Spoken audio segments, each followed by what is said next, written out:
Roethlisberger had him by an ankle, and that slowed him up, and Darren Talbot put him away. That ankle was a lot better than hitting him high. Oh. We might duck in a score or three. The Giants leading New Orleans 7-0. That was a block punt recovery by Maurice Tyler. New England 34 and the Jets 7. Meanwhile, it is spotted on the 35-yard line, 1st and 10, San Francisco. Bob Farrell doing a lot of punishing running, gets out to about the 36 or 37-yard line, maybe a gain of a yard and a half. The middle linebacker, Harold McClendon, was there to take him down. Now the Redskins are sending in Coy Bacon to go with their 4-man front. They've been in a 34 defense, 3 down and 4 linebackers. Mike Curtis comes out.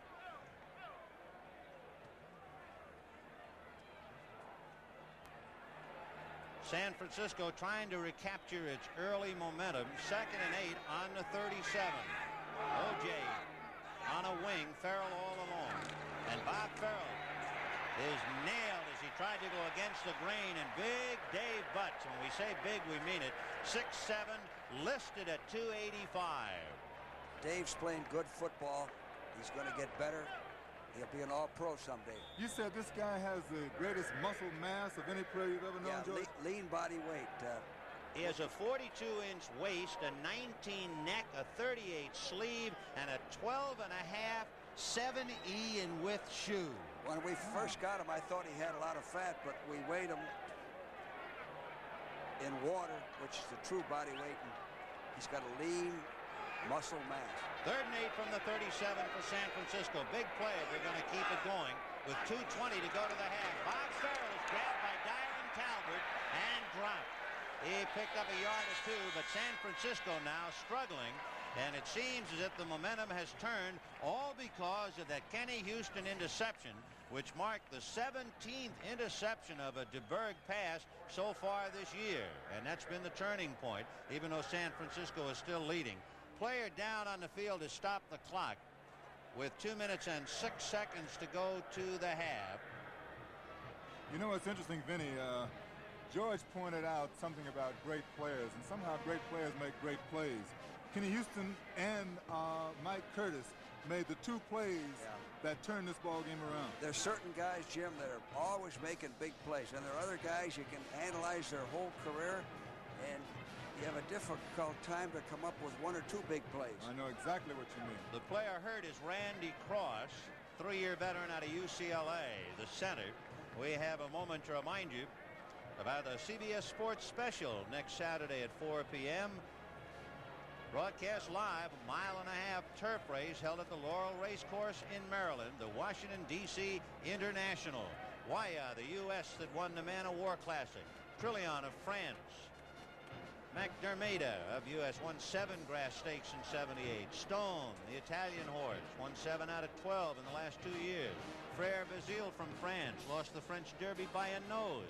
And Noble Dancer number 2 won the UN Handicap. Those are the horses in the Washington, D.C. International next Saturday, 4 p.m. Eastern Time, a CBS Sports Special. Vinny and Jim, we'd like to extend speedy recovery to Mr. Kilmer, who's recovering from a heart attack back in L.A., and to his daughter, Kathy. As we look at the rejuvenated Jack Pardee in Washington Redskins a few minutes ago, Jack was very perplexed, but now as he's talking to Jake Scott, it is much more of an animated conversation, and you can see the ball club has certainly come alive. Mike Connell will do the punting, the rookie out of Cincinnati. He'll be punting from his own 27-yard line. Tony Green is deep. Claude Harmon is to his right, and Forte to his left. We'll have a timeout. The 2-minute warning. San Francisco 10, Washington 7.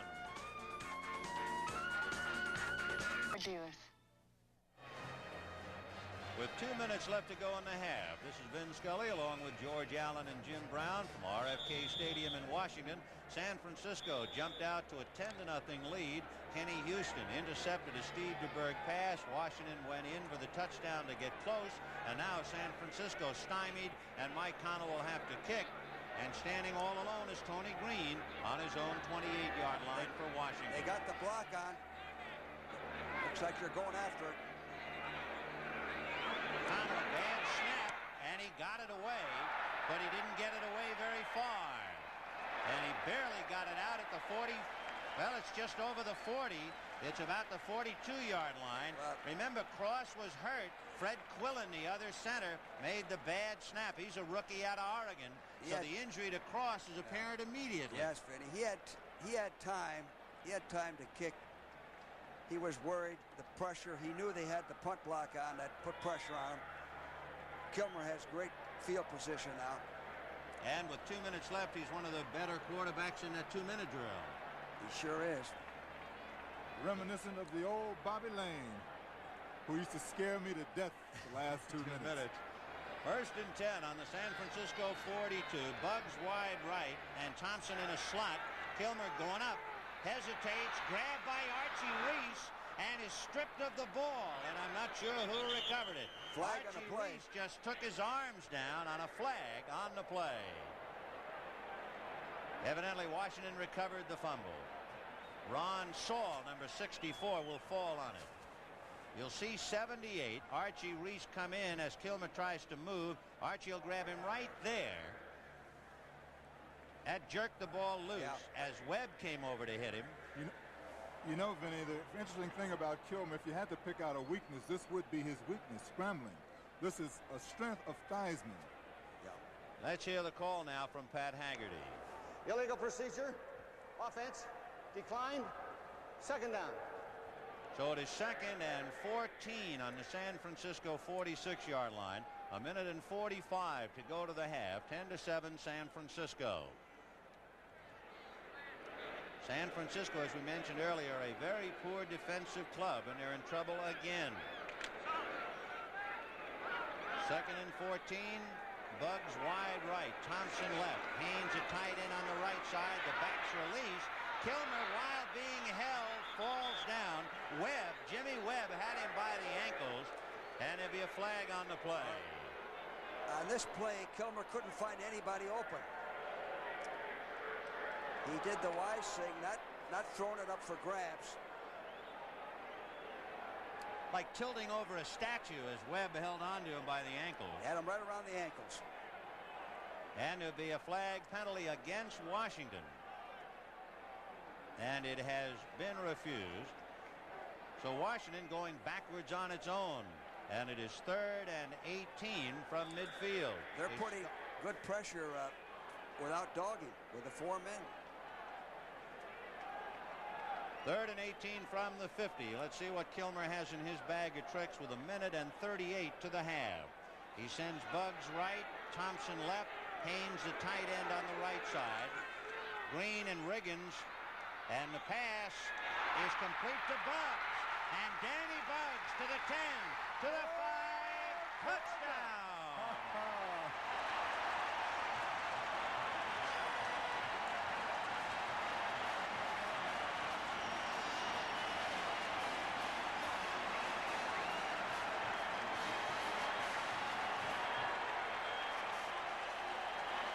Well, this shows the old pro in action. Stays with the receiver, leads him in there. Danny came across. Danny runs well with the ball after he catches it.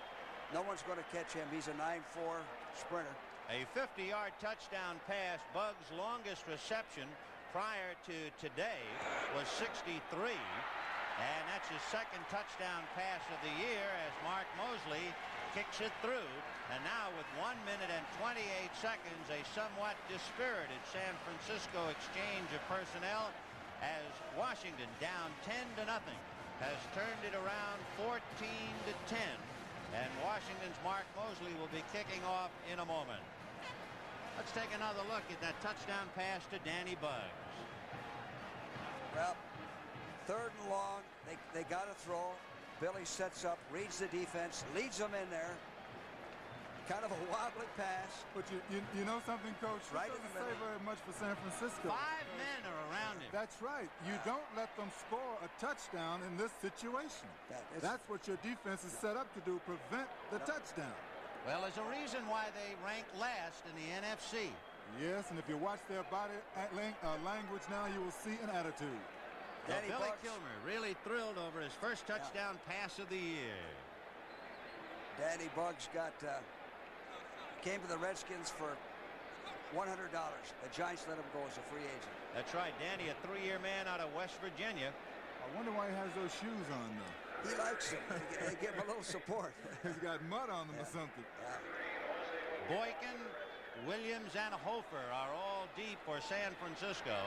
We have a minute and 28 to the half, 14-10 Washington. A mile-high kickoff again, and it'll be Williams from the 13 to the 25, dragged down at the last moment by Harmon, just at the 25-yard line. Don't forget, at halftime, the NFL Today scores and highlights with Jane, Irv, and Brent. And so far, the one play that has turned the game around was certainly Kenny Houston's interception. It not only helped Washington get on the scoreboard, it would appear to have let all the air out of the balloon as far as San Francisco's efforts were concerned in this first half. A minute 24 to halftime. DeBerg brings him out. Solomon in a slot right inside Boyd. Farrell and Simpson the running backs. McAfee on the left side. And there goes O.J. Not really anywhere as he falls to the 30. Dave Butts hit him first. O.J. Simpson has to shake something that has suddenly popped up for him. For O.J., he has fumbled once in each of his last 3 games. He might be very conscious of that, Jim, and in trying to hold on to the ball, he might lose a move or two. Well, I tell you, when you play on a surface like Candlestone, sometimes you let the ball go because you don't want to hit that cement. I hear you. 2nd and 7 from the 29. DeBerg looking right to his wide receiver, and there's a penalty against Gerard Williams for hitting Freddie Solomon. Pass interference against Gerard Williams, I believe. I tell you, he's lucky it wasn't intercepted. He threw right into the coverage. Gerard was rolling up there. See him coming up? On his back. But it's a terrible penalty to get because the ball would not have been caught. In fact, he got the penalty after the ball was basically by. Interference. First down. And Williams is subbing for an all-pro cornerback, Lamar Parrish. So I expect DeBerg to pick on him throughout the afternoon. Gerard's a better defensive back than a lot of people give him credit for. He did a good job last year when we lost Pat Fisher. He got better each week. I think what hurt him, Coach, the 2 games with Dallas, Staubach appeared to be picking on him, and he took the rap for it. From the 29. First down as DeBerg goes again to that side to Freddie Solomon, and this time Williams waits one moment and then gets on top of him. Freddie Solomon came in that deal that sent Delvin Williams to Miami. Solomon, safety Vern Roberson, and 2 draft choices that turned out to be Buns and Threadgill, and hold everything. Flags on the play. That's a mistake the 49ers have been making for the last 2 weeks. When they go on sound, one of their linemen jump. Coy Bacon was very quick in the San Francisco backfield. He might have been drawn offside. Let's see. Unsportsmanlike conduct. Defense yelling the signals before the snap. Well, when they're going on sound, just what I said, when the quarterback calls the first sound, sometimes the defense will make a audible call on sound. Now the offense doesn't know the quarterback's voice or whether it's a defensive voice, and that's what happened there. George, do coaches teach that, or do players just do that? No, that defense calls audibles. Jake Scott is really steaming